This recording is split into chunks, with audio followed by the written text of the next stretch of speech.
Iain Dale. This is LBC. Well, we have so many questions coming in. Let's crack on with Lenny in Ashford. Good evening, Lenny. What would you like to ask? Good evening, Ian. Good evening, panel. Yeah, my question is, if you justify a lie, are you as bad as the liar? Oh, that's a deeply ethical question there. Nina? Yes, in a way I think you are, because you are enabling somebody to lie. And I think that you should keep your standards and you should speak out when you can. Because it's, standards are very important. Integrity, decency, we all aspire to them. And if we know that somebody is lying, then it's just something that shouldn't happen. It may be something that shouldn't happen, but I doubt whether a single one of us around this table could say that we've never lied in our lives. Oh, yes, of course we've all lied, but we've all done little lies, little white lies, lies to help people, lies not to hurt other people's feelings. This is not the scale of the lying that we are all talking about at the moment, the scale of Boris Johnson's lying. But do you believe it was deliberate lying? Yes, of course. Of course it has. He's been sacked twice from jobs before for lying. It's not like this is we've all suddenly discovered that he's a liar. He is a liar. I'm not in the House of Commons, so I'm allowed to say that. But the thing is, the latest poll says that 75% of the country believes he's a liar. What does that say about us as a country? We are prepared to put up with somebody that we cannot trust. And if we, as the people, presumably who voted him in, I certainly didn't, cannot trust him, how can other people trust him? How internationally, how can anybody trust him? Why do you think in 2019 that so many people just wrote that off? Because it was part of Labour's election campaign that, look, this guy has an ambivalent relationship with the truth. Why would you vote for somebody like that? Jeremy Corbyn, nobody wanted that. Nobody wanted that. Ooh. Enough heckling from my left. No, that's true. But also because so many people, wanted Brexit. And the thing about populist leaders is they have charm. They make you laugh. If you look at populists, Donald Trump had a huge amount of charm. No, well, he obviously has the charm that his voters respond to. It's that, we don't understand it, but they do. They respond to it on some kind of visceral level. And he has that charm. And, I remember when he was mayor of London, before he was dangerous.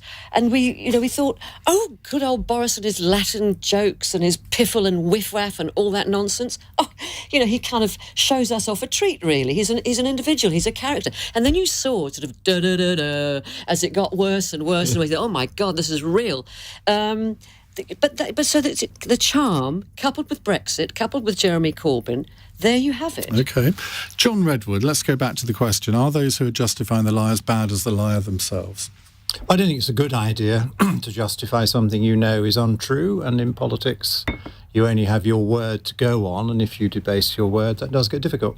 But we do see people in senior positions feel they have to sometimes be flexible with the truth. I mean, Keir Starmer, for example, was strongly recommending Jeremy Corbyn as the ideal man to be our Prime Minister in 2019. I'm not quite sure that reflected his thoughts at the time, and it certainly doesn't reflect his thoughts today, but I think most people can understand why he took that liberty with the English language.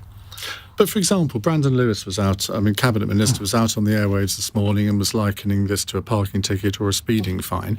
And we all know that if you're part of a government, you have to defend your colleagues, and you will have had to do that when you were a Cabinet Minister, defending John Major sometimes when possibly you didn't particularly want to. I always did it in an authentic way.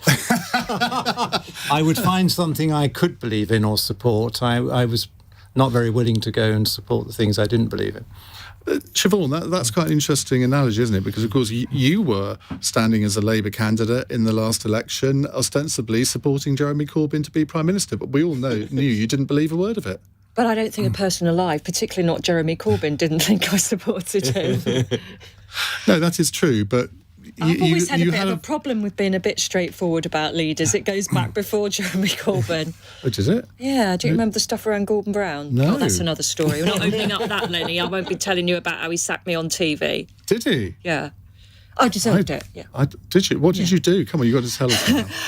This is very exciting. I wrote a letter to the General Secretary of the Labour Party suggesting there should be a leadership election in accordance with the rules, and when would he be issuing the letters to cause that election? That's not really a clever idea if you want to stay a whip, is it? No, I would have to admit that. But do you think that lying in our politics now is more commonplace than it ever used to be, or do you think that maybe because of social media it's just amplified more? I think, to get by, we all in whatever walk of life, as Nina said, perhaps to protect people, perhaps just to have an easy life, but I just think what's going on at the moment is now so debilitating that, what impact are we having on young people looking at politics, whether they want to become involved in it? I mean, we all know that our Prime Minister lied because he thought he could get out of the problems with the Partygate, lied and then started to say sorry, and it's just so debilitating. And when I think about people in the constituency who are, at the moment, they're terrified about whether they're going to pay their gas bill, whether they're going to feed their kids, people with waiting lists for child and adolescent mental health services, whatever's going on. It's a really hard time out there. And to have somebody at the head of your country that you can't trust with the small stuff, how do you trust them with the big stuff? Okay. Christopher Hope, are you bored of writing about Partygate? Because you've had a few good stories out of it, haven't you? Yeah, we never stop. I think it's a great question, isn't it? It goes back to the idea of what is truth and your truth. And it's a lot of the younger generations and ours talk about, well, I'm offended, therefore, that's my truth. And I think the idea of what is truth is the question mark that we're seeing played out all the time on Twitter. And if Boris Johnson believed when he was drinking his beer in the garden that he was actually following the rules, then that's his truth. But he didn't, did he, Chris? He can't possibly have. But that's what as the original question as re-put by Iain, was what the Peter Bone question in the House today was, do you believe you deliberately broke the rules? He said no, and upon that hangs all the defence from the Tory party that John's nodding away of Boris Johnson. It goes back to the last contempt of Parliament investigation by this Privileges Committee, which will decide on Thursday, or, well, MPs will decide whether to give it the power to investigate. It was into John Profumo, and it's about whether when he was having sex with Christine Keeler, did he think at the time he was doing it or not? In the sense of when Boris Johnson had the beer in his hand, do you think I'm at a party or a work event? And it goes back to what is his truth. It goes to the fact that he doesn't. This is what's happening. I'm not justifying it. There's right and wrong. There's right and wrong. In this case, it's black and white. It's right and wrong. You can't say it's his truth or my truth or their truth. There is the truth, and there is a lie. I think there's another thing going on, and that is the rules of the little people. They don't apply to him. They don't apply to the people around him. It's all a chimera. They're all gone now. The guys are still around. No, but they haven't. But it's all a chimera. They haven't. It's all a chimera, isn't it? Mark Harper was... No. Mark Harper was sitting in this seat earlier, and he said there are still people in Number 10 who were at that raucous party the night before Prince Philip's funeral. They're still working there. Now, they may not be in the most senior positions, but there are plenty of people still working there. And so you do have to question why that is, I suppose. Look, let's take an allied question on this. Lenny, thank you for that. Let's go to Ulf in Hamburg. Ulf, what's your question, please? Good evening. Good evening, panel. Good evening, Iain. My question is Boris Johnson the Prime Minister the UK deserves? Now, that's a slightly double-handed question, isn't it? Because just explain why you ask it. Frankly, Boris Johnson is just about the worst person imaginable for that job. But he got voted in democratically. Well, basically, I think you Brits need to have your nose rubbed in what you're doing. For years, you have been very hostile to the European project, all the lies, all the gaslighting, all the scheming and plotting, the trying to divide and rule. Frankly, the man who's responsible for that should be your Prime Minister. Maybe he'll lead you to the sunlit uplands, and if he doesn't, well, you deserve it. John Redwood, we got the Prime Minister we deserve. Well, we got the Prime Minister the nation overwhelmingly supported in the 2019 election, and I think we got Boris Johnson because he was on the majority side, the Brexit side, in the referendum. He was seen by the Conservative Party, by the membership in particular, as the man who would cut through after a parliament had deliberately tried to thwart the wishes of the British people and thwart the Brexit vote. And that is exactly what he's been doing. And that is why he got the big support he got, and why the Conservatives are enjoying a majority of over 80 seats as a result of that general election. Indeed, we not only had to win the referendum, which we did in reasonable style, but we had to win 2 general elections in order to find a parliament that would do the decent thing and understand the democratic wishes of the British people. And I can assure our German friend that we Brexiteers are all in favour of a global Britain with a strong presence and a friendly approach to our allies on the continent and elsewhere around the world. And I think we've just been showing that we offer enormous leadership to our friends on the continent of Europe over the issue of support for Ukraine. And indeed, we've been singled out and praised by the American allies, who are obviously the senior allies with the most resource, who have also been very helpful to Ukraine, as being the other country with them that has been leading Europe in this very crucial question of how we, through NATO, can offer enough assistance to help Ukrainian resistance without triggering a much wider war, which none of us want. Can you imagine in the next few weeks, if the Prime Minister gets other fines and the Tories do really badly in local elections, can you imagine getting to a point where you might question your confidence in the Prime Minister? I was always taught not to go into hypotheticals in politics, and we can never be sure what tomorrow might bring. It might bring great news, Ian. Why don't you give me some counterfactuals that say Boris is going to have a great success? That's also possible. Because I think it's unlikely. But John, in the old days, you talked about Brexit being a great thing before we left. Why not talk about Boris Johnson and his future before it happens? Well, I am very positive about what this government can do now that COVID is receding and we're getting back to a much more normal life. And I'm lobbying and trying to persuade the government to have a much bolder economic agenda. I think they need to do more to tackle the cost of living crisis. I've been trying to persuade them with others to sort out our energy problems, because there's no reason why the UK should be as short of energy as the continent of Europe is, because we've been blessed with great resources of wind and oil and gas and coal and all the rest of it. And we need to get out the transitional fuels for the next 10 years, because over the next 10 years, most people are still going to have a gas boiler and they're still going to have a diesel or petrol car. So much better to get our own energy out and to make a contribution to dealing with the shortage and the high prices in the world. And of course, work away on how you can have a transition to something greener and a more electrical future. But that is going to take time. It requires a popular revolution. It can't just be done by governments. Okay. We will only have an electrical revolution when you've got an electrical... I'm not quite sure what country John is living in, but it's certainly not the same one as me. We've seen the biggest tax hike since the 1940s, the largest drop in living standards since the 1950s.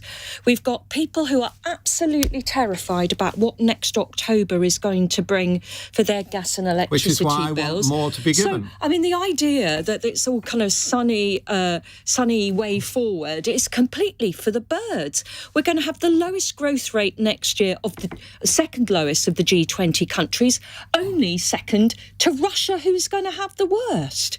So the idea that things are going well, you know, our economy is contracting, our people don't know which way to turn. I think life is very, very miserable for lots of people at the moment. Okay. Well, our economy grew faster than all the others over the last year. Well, because it started as lower base. You and I actually agree about something. We think that more ought to be done for people who are facing the hit from the increase in fuel prices, and I'm very keen that they can do so, and I'm hoping they will. I don't see why they wouldn't. We'll come to Chris and Nina after the break and come to more of your calls. 0345 6060 973. Lots of the calls, very similar subjects at the moment, so if you phone in with something a little bit different, the chances are you'll get on.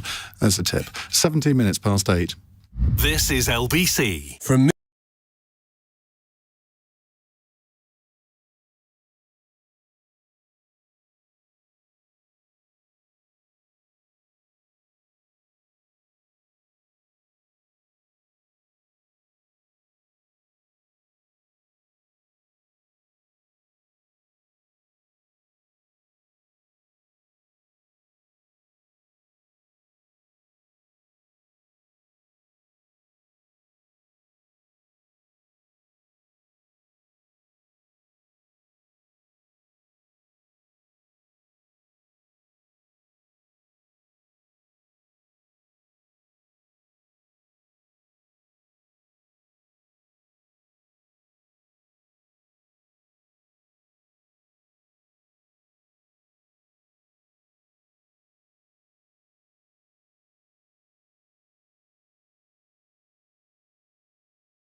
Cross Question with Iain Dale on LBC. Text 84850. 90 minutes past 8. Siobhain, McDonagh, Christopher Hope, John Redwood and Nina Myskow with me answering your calls. 0345 6060 973. And if you've never watched our proceedings, you can do so on Global Player. I promise you it's worth it. We have a very colourful panel. Well, two members are very colourful anyway. Now, we're in the middle of answering Ulfin Hambo's question. Is Boris Johnson the Prime Minister the UK deserves? Chris Hope. Well, I think he was the PM that we needed to get out of the Brexit mess. It was a kind of berserker person who could take control and to carve a way through. Did you mean berserker or bazooka? Berserker, kind of a guy who would just would upturn the apple cart back in September 2019 and get us out of the European Union just in time for the COVID crisis to happen. I think he's had to learn new skills in government. I think he's had to learn about being more collegiate, investing more in alliances, which he has very few of them when he became an MP. Doing some work. That's not fair, Siobhain. But I think he's learnt and he's developed in the job. I mean, he became a PM at the height of this crisis, and I think if it weren't for him, we would still be stuck in EU negotiations.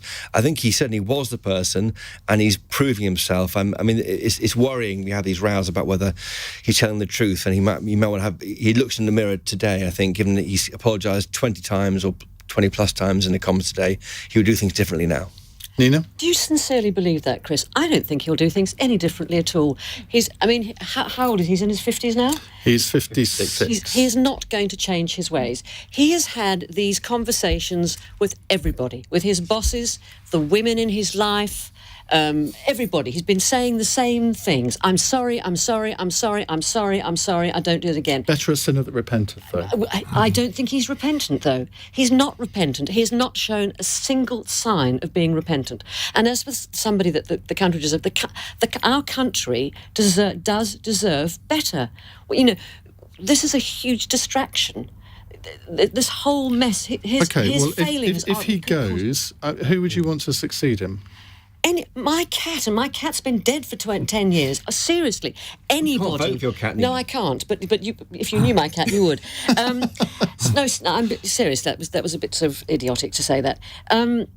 Almost anybody who had a sense of integrity, a sense of purpose, and they say you cannot change horses in mid-stride. We're in the middle of this war with Ukraine. France is in the middle of a general election. They haven't cancelled that, and they're coping very well. That is just the trouble is leadership elections in the Tory party can take 5 or 6 months. So what? The thing is, if Boris Johnson fell under the proverbial bus tomorrow, do you think for an instant that the outcome of the war in Ukraine would be changed? Probably not. No. So therefore, we should have a system. And if the Tory party, after 12 years in government, is it 12? It seems longer. If they've been in government this long and they cannot produce a single person or a team of people who can lead this country, who can deal with the problems of the economic crisis, the fuel crisis, and coming out of the pandemic and dealing with Ukraine, then what the hell are they doing as any kind of government? Shall I have another go at trying to get John to ask a hypothetical question? If Boris did fall under the proverbial bus, who would you personally support to take over? Well, I have no idea, because I don't see the bus coming. Yes, you but I can. Nobody ever sees the bus coming. I can reassure. Well, sometimes you did for Gordon Brown. I remember seeing the bus coming, political bus coming for Mrs. May, and I was actually helping drive it. So that does happen from time to time. But no, I think the Conservative Party has a range of talent. There would be quite a lot of people who would want to take over as leader when a vacancy comes forward. Lots who would want to, but who are they capable? You stood, John, against John Major. What's your advice to standing against an incumbent Tory Prime Minister, given you've done it? Don't have strong views as I had, I think would be the best advice. I thought you said don't do it. Right. I think if you've got too clear an agenda, then you upset bits of the party. It's probably better to rise without trace. That's what most of them did. Ulf, thank you very much indeed. Who are you talking about? Let's go to David in Enfield. Hello, David. Good evening, everyone. Hi, what's your question? As the Queen is the head of state, the head of the Church of England, and very importantly, head of the Commonwealth, does the panel think that Priti Patel's plan to send UK asylum seekers to Rwanda for processing, quote, resettlement, might embarrass the monarchy? Oh, wow. Would sending refugees to Rwanda embarrass the monarchy? Chris Hope, I know you're not the Telegraph's royal correspondent, but you're the best we've got so far. I think the Queen will stay well out of this. I mean, this is a political decision that she's not part of. I mean, I think... Rwanda is in the Commonwealth, we should point out. Is it? Yes. It joined. One of the 52? Yeah. I don't think so. I mean, it's done. It's not imposed on Rwanda. It's a deal done with the Rwandan government. They're happy with it. We're happy with it as a government, not necessarily in Parliament and this caller. The idea is to dissuade people as they go through France and Belgium and Germany from carrying on to Britain. If you go to Britain, you might end up back in Rwanda. So the point is to try and dissuade people from making that journey across the Channel. The idea being, if we're going to take you 4,000 miles to Rwanda, you may not come. I think privately they hope it's only going to be young men who are taken to Rwanda, and it might be a small number, because if the people can see it happening, it may kill off this cross-channel trade, is the idea. And I can see why that works and why it appeals to a lot of people. Nina? It's inhumane. It's absolutely inhumane. Why can't they stay in France? Why is it humane? Well, for two reasons. One, they might be able to speak English and they might be able to do that. But also, we have a black economy where it's much easier for them to work. France, you have to have your papers. They've got everything in triplicate. And it's I can't encourage the black economy, and that's the reason to... No. I'm saying I'm not encouraging. I'm saying that's why they come, because they can drift into the system. Well, shouldn't we want to stop that? Well, if it's all illegal, if they come illegally and then they do illegal work. We are talking about the Home Office that can't get an asylum seeker from Dover to Yorkshire. What is the prospect of them ever getting them to Rwanda? This has got nothing to do with immigration policy. This is about a dividing line. It's about gracing it with a respect to talk about it as a policy. The Home Office is in a complete mess. It can't process claims. It can't remove people. It's certainly not going to move people to Rwanda. This is trying to get round actually improving the system and make it work. What about the question? Well, I don't think it should embarrass the Queen. I think Priti Patel should be embarrassed by her own performance in the House of Commons today. She wasn't prepared to answer any questions. She just abused people in the other parties. This is just a political dividing line. It's about dividing us as a community rather than addressing a problem that I completely accept is real. If you want to stop people coming in boats, you've got to do negotiations with the French, which may be easier after this Sunday's election, so they can get on with it. You need more police, for God's sake. You need somebody who is actually going to prosecute the people traffickers. Because in the last year, how many do you think we've successfully prosecuted? Two. But why and is in 2015, because the French, the Belgians, the Germans, there were 59 ourselves, we know who these people are, so why aren't they being prosecuted? Well, you would have to have police and you would have to investigate it. And this government are not great at employing the police or getting them to investigate very much. John?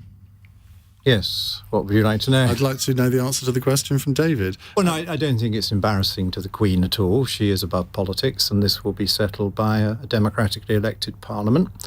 I think the questioner is a little misinformed, because we're not talking in the main about asylum seekers. We're often talking about economic migrants who have money, who pay people traffickers, who then put them at great risk in a rather evil trade. Is it 2/3 who actually finally settle here who are not illegal?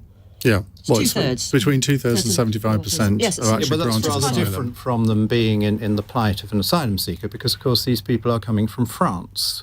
And so they are coming from a safe country. So the first question is... But they're perfectly entitled to why don't they exercise their right to apply for asylum in France if they don't like the terms on which we might... I've just said one. I've given you two reasons why they don't want to settle in France, and they're perfectly entitled to move on to the country. As the 1951 Geneva Convention allows them to move to the country of their choice, to move through countries to get to the country of their choice.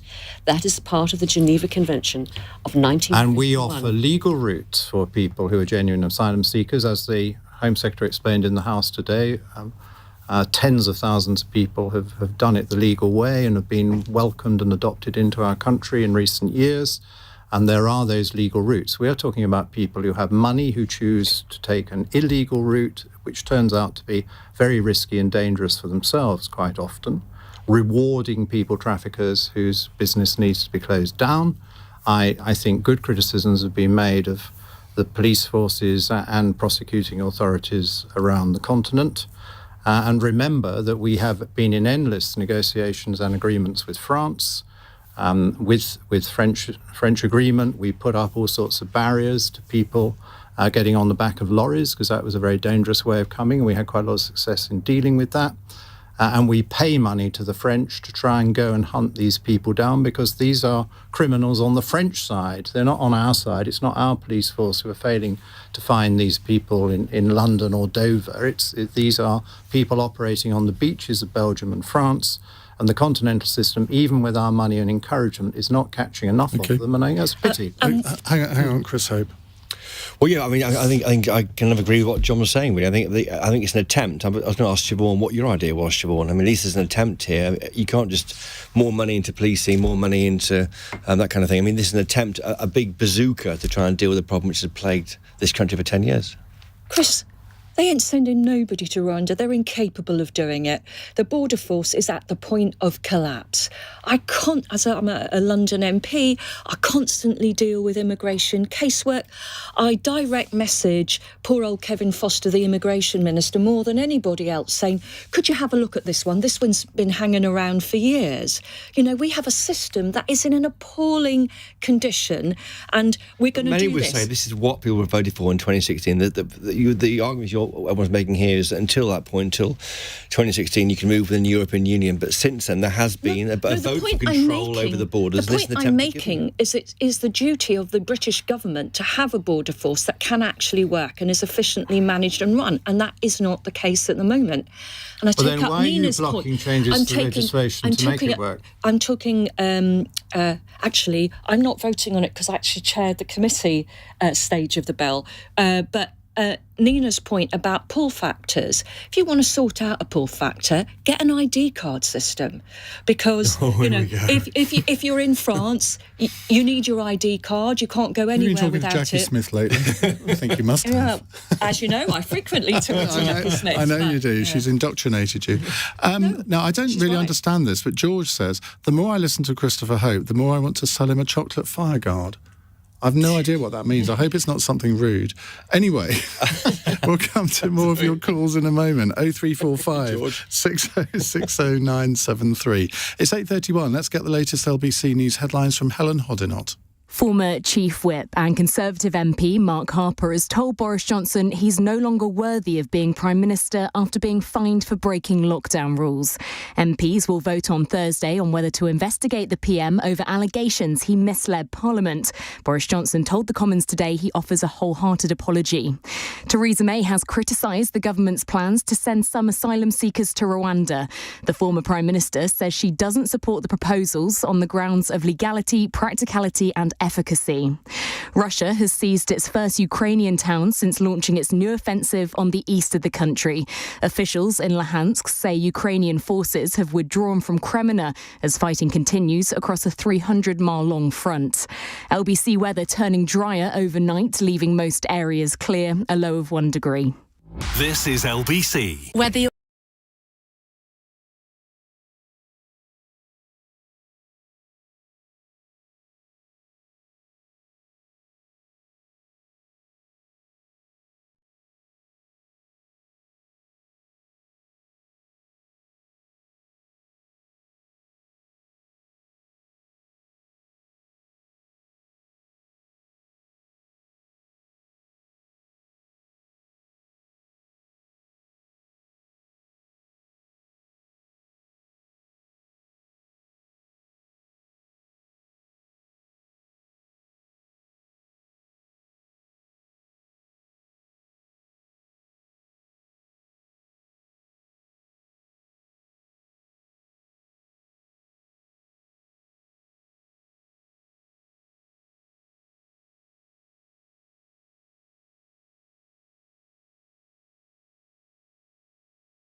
Britain's conversation. Cross Question with Iain Dale. Tweet at LBC. It's 8:35 on LBC. Siobhain McDonagh is with us, Labour MP for Mitcham and Morden, serial killer of party leaders. Christopher Hope, Associate Editor Politics at the Telegraph and host of the Choppers Politics podcast. 30-minute elevator pitch for your podcast. Oh, 30 seconds, not 30 minutes. Every single senior politician you can imagine every week in the pub, and me, and it's coffee, and it's a great chat, and it's like this, kind of relaxed. You get a lot of news lines out of them, don't you? You don't have to go toe-to-toe to get the best stories. Exactly right. John Redwood is Conservative MP for Wokingham, former Cabinet Minister, and he has a daily blog at johnredwood.com. Blogging is a bit old-fashioned now, isn't it? But you stuck at it all these years, unlike many others. Well, I have, because I like paragraphs. I like to be able to develop an argument and give people some facts and information and analysis, and you can't do that in the tweet. I do tweet the blog as well, because I do understand there are some people short of time who just want the headline, but I recommend the story. You were one of the first bloggers, Ian, weren't you? Oh, back in the day. You really were. Yeah, like 20 years ago. Yeah, it was a long time ago. Nina Myskow is with us, broadcaster and writer. We know each other through appearing on the Jeremy Vine show. Yes, and of course, I remember you as sort of nasty Nina back in the 1980s on New Faces, and you had a newspaper column which you would be quite critical of people. I was a TV critic, yes. Yeah. And no, I mean, I think all you have is your critical opinion, and your you have a duty to be honest. I mean, there's kind of theme through there. And sometimes I could be brutally honest. You could, indeed. Right, let's move on to another question. It's Harry in Waltham Forest. Harry, hello. Good evening, Ian. Good evening, panel. My question is, what do we do next after Putin has been allowed to crush the Ukraine and turns his eyes on the Baltic states? Well, you're assuming that he will win in Ukraine. Siobhain, do you think that's inevitable? I don't think it's inevitable. I mean, it's extraordinary to watch the Ukrainians and their fabulous Prime Minister and the strength that they have gained as a nation out of this terrible thing happening to them. So I have been amazed that way countries have come together to support the Ukraine. Personally, I'm a bit of a hawk on these things, and I would have had a no-fly zone. But I don't think we can be surprised by Putin. We watched what he did in Syria. We watched what he did in the Crimea, and we just looked the other way. And we're reaping that whirlwind and trying to get back to some sort of respectable state. You mentioned Syria, though. Of course, it was your party that scuppered any action in Syria. Ed Miliband. There's another leader that you didn't like. Well, another leader I think didn't think Keir was Starmer, right. you need to watch your back. No, I thank God every day for Keir Starmer. Do you? Yeah. I didn't vote for him in the Said leadership no one election. No, I say, because he's doing his best. He's bringing the party to a position which is much more respectable, that you don't feel ashamed of. And I think it's important for democracy. I think it's important for the government, God help us, to have a proper opposition. And he's been quite hawkish on Ukraine as well, hasn't he? I mean, it's sorted out all the NATO, the anti-NATO nonsense that some people in Labour can try. So, no, I think you look at Ukraine and, just nothing but admiration for the bravery of those people. And if he did win, I mean, let's look at the awful prospect of him winning in Ukraine. Do you think he would then automatically look elsewhere? I mean, for example, as Harry says, the Baltic states. You've got to think it's a possibility, don't you? Which is why he mustn't win. One of the reasons, for the Ukrainians, but additionally, in order that he gets stopped and his expansionist plans get stopped, and he understands that there is an opposition, that the West is just not going to be weak and turn away. OK, Nina? The thing is, this is kind of part of Putin's long-term plan. I saw a documentary on BBC 4 on the weekend, or the weekend before, called Putin and the West, which I think was made about 10 years ago, and actually could have been made now, because you see the long-term project that you said all just folding out before. I have a really personal feeling about this, because my father was Polish and he came from the southeast corner of Poland, and he arrived here 5 days after Dunkirk with the Polish Free Army, and at the end of the war he couldn't go back because the Allies gave in to Stalin and they drew the line down, and that little southeast corner of Poland became Russia and became Ukraine. So he went to what was then called Lviv University. It's Lviv. So that was there. And they lost all their lands. My grandfather was transported. They were all transported back over the line to where they had nothing. My grandfather survived in a cellar for a year eating mushrooms. And that was it. I still have family in Poland. So I've been brought up knowing Russia's... So you're actually essentially half Ukrainian, you could say. No, I'm not. But I mean, Well, yes, no, I but, could I mean, given say. where it yes, is given now. where it is now. Yeah. Yes, I am. Yes, I am. Does that give you a real sort of personal sort of insight into this? It does, and because my father met my mother. He was sent to Scotland, and the northeast corner of Scotland. It was an officer there, and they were all billeted on local people, and the Polish army was then used to build breeze blocks in case there was a landing by sea. And he met my mother, who was then at university, and she remembers that the night that Russia came into the war on the Allies' side, Mother Russia, this was the great thing. So she went to meet my father that night, and she said, I was so happy. And she said she'd never seen him more depressed. And he said, I know that's the end of Poland for me. That's the end of it. And one of his fellow officers committed suicide that night. Wow. So I have been brought up with that knowledge, with somewhere, my brother and I used to joke with my mother, Reds under beds, ha ha ha, blah blah blah, Reds under the beds, it's Russia's not a great big bogey, but it's been planted there a long time ago. But hasn't Poland done absolutely amazingly with all the refugees? If you think Yes. they've almost had 1.5 million now Yes. in a small country, not wealthy, taking them on and looking after them. I think they have just... we've done some fundraising for our local Polish Families Association to send money to help Polish people deal with Ukrainian refugees, and people have just been so generous. John?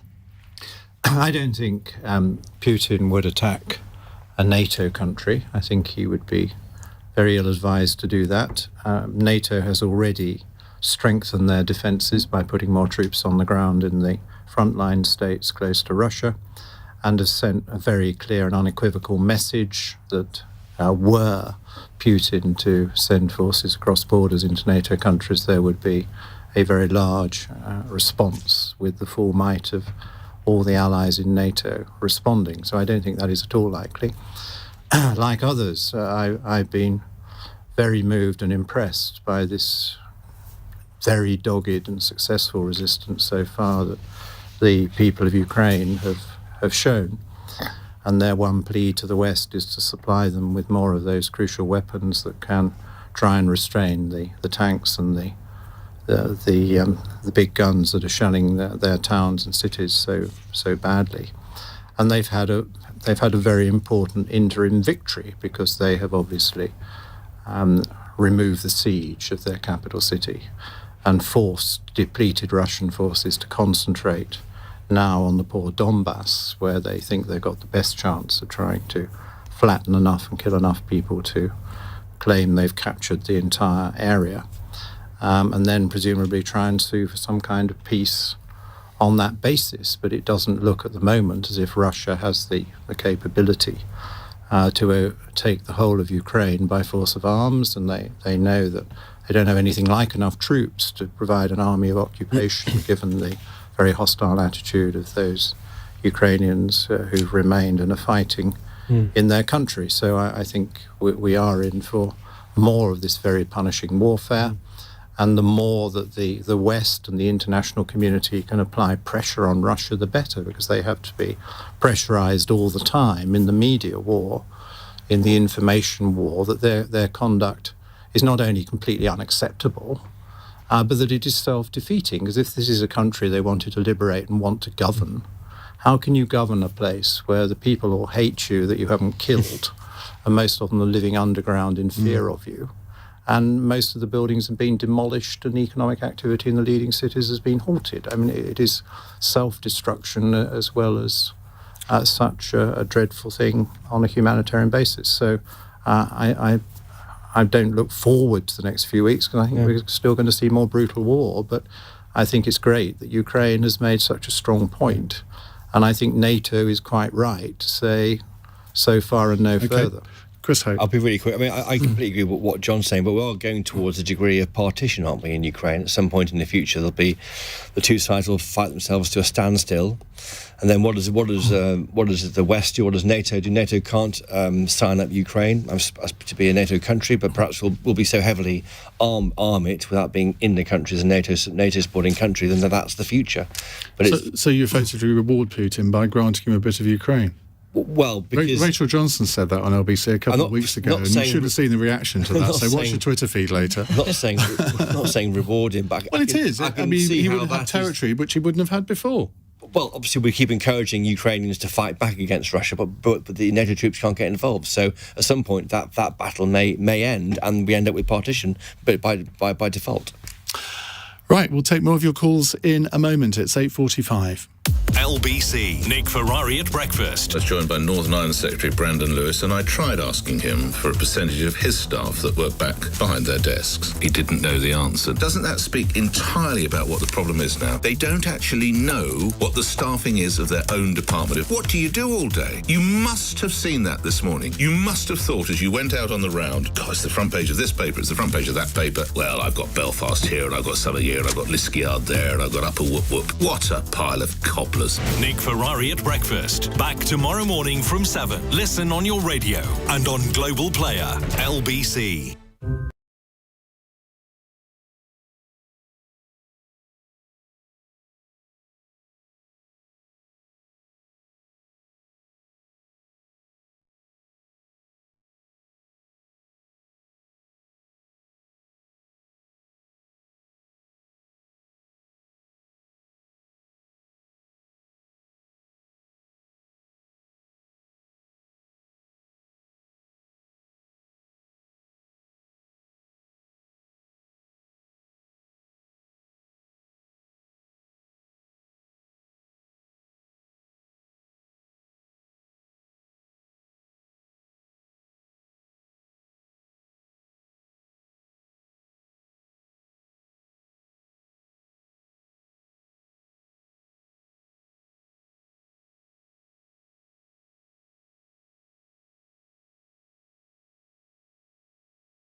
Cross Question with Iain Dale on LBC. Call 0345 6060 973.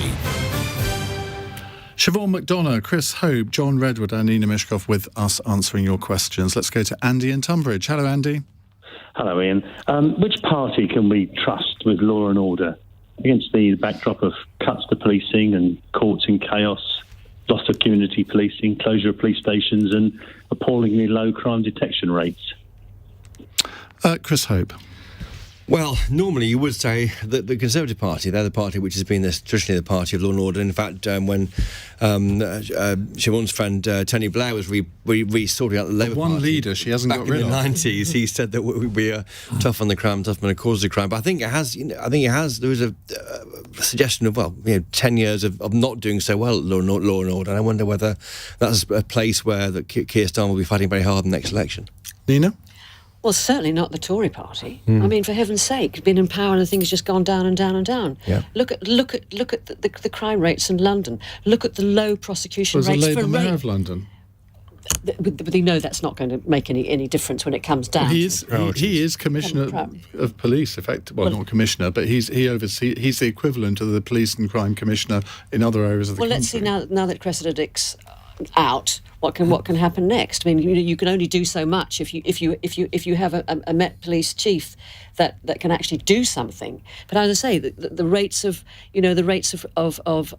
prosecution for crime, for the rates of prosecution for rape are absolutely shocking. And the thing is, we always talk about the days when bobbies used to walk the streets. You never see a policeman, ever. You never see them. And it's just shocking because the money's been cut, the rate's been cut, the standard of intake is abysmal, is absolutely abysmal. How come we have people who can commit crimes and be policemen? How can we have that? Why aren't we checking up on their social media, finding out what filthy things they do? This is just not on. Okay, John Redwood. I think that's a very unfair attack on most people in the police. I think we have some very good police people who are very dedicated to their task, and there are a few rotten apples which have got pointed out and dealt with, and rightly so, and all the other police would be very John, ashamed I think you of need to be a little bit conduct. more respectful, given Sarah Everard and how that wasn't sorted out. I think, I'm sure you're not saying that the police don't wish to sort these things out or are not appalled by things that go wrong. I think they There is a question about their vetting, isn't there? If that man could be a police officer, if 48 hours before the murder... I'm not suggesting that you think this is okay, because it's hard to believe anybody would think it was okay. We all appalled by it. And we obviously want vetting to be better than it was on that occasion. But I'm making a different point. I'm saying I think most police are decent people who believe in their task and wish to enforce the law. Then you were saying that the force itself, the organisation of the force, therefore, is incompetent and is not fit for purpose. Because otherwise these things wouldn't keep happening. Otherwise we wouldn't have these appalling crime rates. But you're clearly going to say, well, the Conservative Party is the best one to trust. Yeah, I think that, and I think that our current Prime Minister is very dedicated to this. I mean, he is the one who's always campaigning about recruiting the extra police and making sure they have the resources and the sensible police structures. But he's recruiting them because he's cut them. I mean, one of the he didn't. It's David Cameron that cut them. No, he didn't cut them at all. That's why I'm saying the current Prime Minister is particularly keen. David Cameron was a Conservative Prime Minister. Yes. Yes, absolutely. But decided to cut the budgets of the police, and therefore we didn't have the officers. One of the proudest things for me of the last Labour government was the introduction of the Safer Neighbourhood Police teams. So every area, every ward had a sergeant, 2 PCs, 3 police community service officers, and David Blunkett, the former Home Secretary, was brave enough to introduce the PCSOs in order to have more of a community feel to policing. But that was before the financial crash, and Alistair Darling has said that if Labour had won in 2010, he would have been imposing the very same austerity cuts that David Cameron did. The austerity there cuts is no money did left, not work, we were told. Did they? They clearly didn't work because they killed our economy at the same time. Would it have really been any different under Labour? Yes. They had exactly the same financial plans as Osborne actually carried out in terms of spending and borrowing. What we know is that years of austerity didn't help the economy, that we're actually in a situation without growth, without improvement in our productivity, because we just nailed the economy to the floor during those years. Shall we move on to a question which I think you might have some rather amusing answers to? But before we do that, let's go back to Andy in Tunbridge. Andy, I think I recognise your voice. You're slightly famous, Andy, aren't you? I'm not famous. I was in the police for quite a long time in 3 different police forces. It's just interesting to listen to this debate. I mean, we know about the cuts. It's really how we're going to go forward on this. And what I find so desperately disappointing is when I see police station after police station being closed, for financial reasons. And I the one in Tunbridge? Like the one in Tunbridge. Well, Tunbridge Town is open, but Tunbridge Wells is shut at night. Paddock Wood has just been shut and demolished. I was the rural sergeant there. And most of my team's successes came from talking to local community, to answering their calls and dealing with it. And now, we can't. We're not going to get back to that all the time. We keep cutting and centralising, and I've total sympathy with the reasons why they're doing it. But this is fundamental. And you did a programme the other week, didn't you, about what happens when you call the police, and it can be desperately disappointing for so-called low-level crime. Well, I did call the police on when was it, Saturday night, because we were following somebody who appeared to be a drunk driver, and I wanted a patrol car to come and intercept them because it was a really dangerous situation, but there was none available. They did actually visit the person's home the next day and continue their investigation, so that worked. But that is the thing, when you call the police, you kind of expect an immediate response, but you often don't get it for some of the reasons that have been articulated today. Nobody's spoken up for the Liberal Democrats' police policy. Andy, are you going to do that? No, I mean, I just listened. Sarah Jones was talking about this sort of return to community hubs the other day. But the trouble is the police are under huge demand. Every single report that comes out says they've got to spend more time on whatever else it is. And we all know that public sector is under pressure. But this is a fundamental right of people to call the police, to get an answer and to get their crime investigated, no matter how minor. Chris, I was going to ask you that. And do you worry about priorities in policing? Worrying about different LGBTQI anything really? Do you worry that like all big organisations are getting distracted by virtue signalling when in fact what people wanted to see is a policeman on the street, someone who can answer Ian's call? No, I don't. I mean, the time taken up by that is tiny compared to what is published in the papers about it. I mean, police custody suites will be packed tonight. They're packed every night of the week. The police are working their socks off. But they are rushing from call to call. It's what we just fire brigade policing. And Ian's experience of the night is common to so many people. You want to call the police, you want to tell them about a suspicious person or whatever, and find they cannot respond. We can't just blame them. We've got to do something about it. And yet, in a time when we also know that the whole public sector finances are under huge pressure. Andy, thank you very much for your call. He was former Chief Constable of the British Transport Police, you know. Let's go to a text question from Margaret in Crouch End.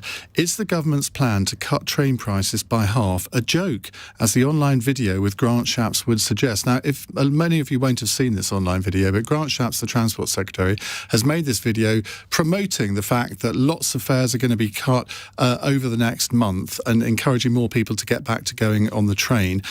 Now, Chris Hope, you're the only one on the panel that's actually seen this video. Yeah. Just explain it, will you? Well, I loved it. It's a green screen, which means that the background can be anything. There can be pictures of anywhere. Egypt, I think, outer space, and Shapps is hurriedly trying to put on clothes to match the green screen. It's very funny. It's like a kind of Anton Deck sketch you might see on Saturday night. I think Shapps does it very well. You know, he's the born salesman that we remember when he was Tory Party chairman back in the teens under David Cameron. I think it's fun. I think he's, of all the Tory ministers, I think he's the one who's taking the fight to social media and demonstrating, half-price rail fares off-peak.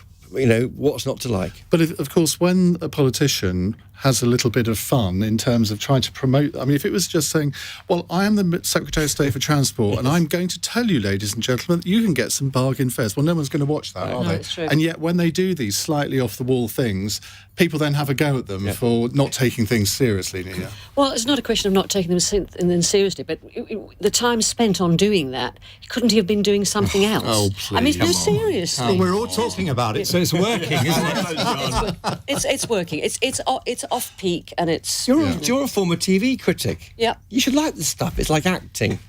Do you know, there's just something rather unedifying about it. It's just a bit cringy. Oh, dearie me. What a miserable way of looking at it. Why not have a bit of fun and let people get some cheap rail fares? What's the problem? I'd rather rail fares were cheaper all the time. We've had extortionate fares. We've had, then you're going to get rooked on your taxes even more than you are at the moment. Well, they got to pay the bill somehow. Nationalise the railways, and it they won't are be that. nationalised. Well, no, properly. I've not seen the video. If it attracts more people to get on the train, it's fine by me. Go on, have a look at it after the show. Yeah. It is worth. It's on my Twitter feed. It was sort of earlier in the day. I retweeted it. If you want to have a look at it, there are a lot of seats to fill, and the railways have been losing a packet ever since COVID hit because their main business has collapsed.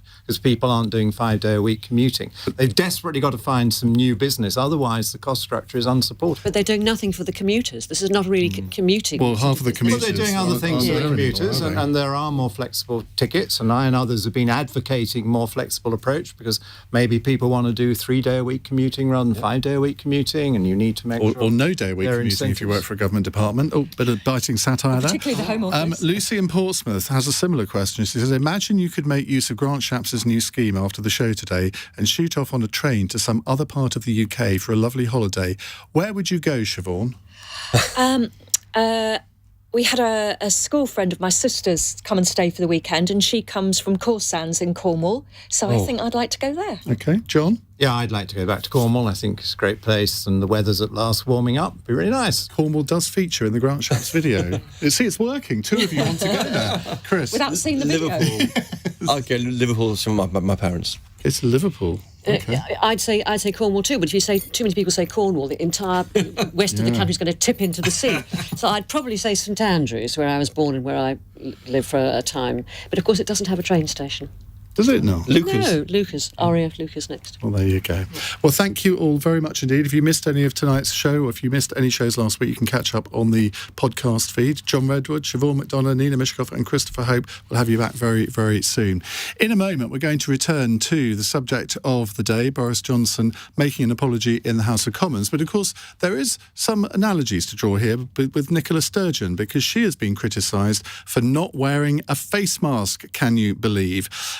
People are saying that she should resign. Police Scotland have been in touch with her. She hasn't had a fixed penalty notice. But are we judging Nicola Sturgeon by a different standard to the one that we judged Boris Johnson by? 0345 6060 973. You're listening to LBC. I'm Iain Dale. It's 1 minute past 9. On your radio, on Global Player, and... Play LBC. Leading Britain's conversation. This is LBC. From Global's newsroom, Boris Johnson has said he offers a wholehearted apology to the House of Commons after being fined for breaking lockdown rules. Today was the first time the Prime Minister faced MPs since he received a fixed penalty